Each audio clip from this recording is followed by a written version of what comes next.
All right, get your headphones out for this next item because scientists have proven for the first time that musical taste is heavily influenced by the personality of the artist and not just their songs.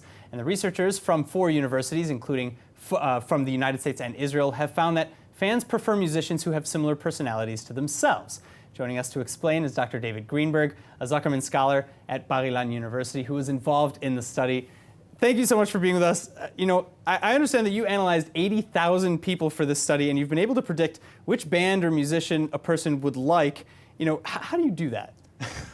Well, now in 2020, with big data, we're able to answer all different types of questions that we weren't able to do decades ago. And the technical part of how do we do it, it's through statistical modeling, but really it's about asking really interesting questions. Like, for example, musical preferences maybe aren't not just about the actual qualities in the music, which seems surprising. And that's what we asked. We said, are music fans, are their personalities and the similarity in which the artists have the similar persona, is that driving musical preferences? Wow. All right, so how do you then translate this data and use it in a positive way?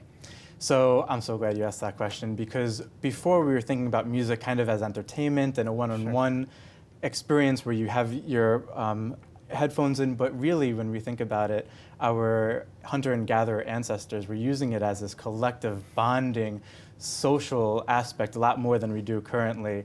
And so our study is pointing now into the direction of, well, this music thing, this tool that we've been using for tens of thousands of years, is really about the group experience, and so trying to implement it into grassroots movements to facilitate that bonding experience. So is there like an inverse to this? What can you tell maybe about an individual based on their musical tastes? Like for me, for example, I love most genres and artists, everything from Radiohead and Rage Against the Machine to Fiona Apple and Marvin Gaye.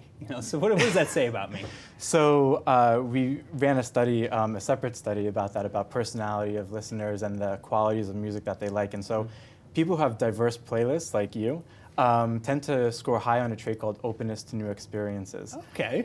It's also the same trait that often musical geniuses will score high on. So for example, like John Coltrane scores off the charts on openness to new experiences. Wow. All right. So, why do you think this is? Why do people listen to artists who are more like themselves? Well, there's something about feeling part of a group, right? And also feeling seen. So I may listen to a song by Joni Mitchell and really like the lyrics, and I might also really like the qualities in the music. But there's also something about, oh wait, Joni Mitchell is kind of like me. Or if I'm listening to John Coltrane, like there's a similarity there. I feel connected. It's part of a group. We're bonding, and that feeling of bonding, perhaps it brings us back to earlier times when we were being sung lullabies to by our parents from the first days of birth.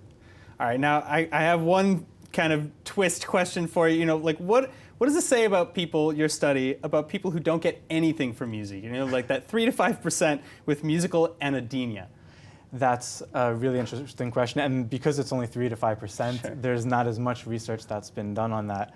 And so typically, again, the more diverse, the more you like music in general, it's openness to experience. It's that trait. But there's an opposite to openness to experience, which is like closeness, not like necessarily wanting to take risks or not open to new and different types of ideas.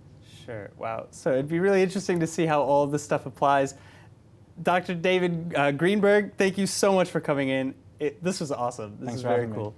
Thank you.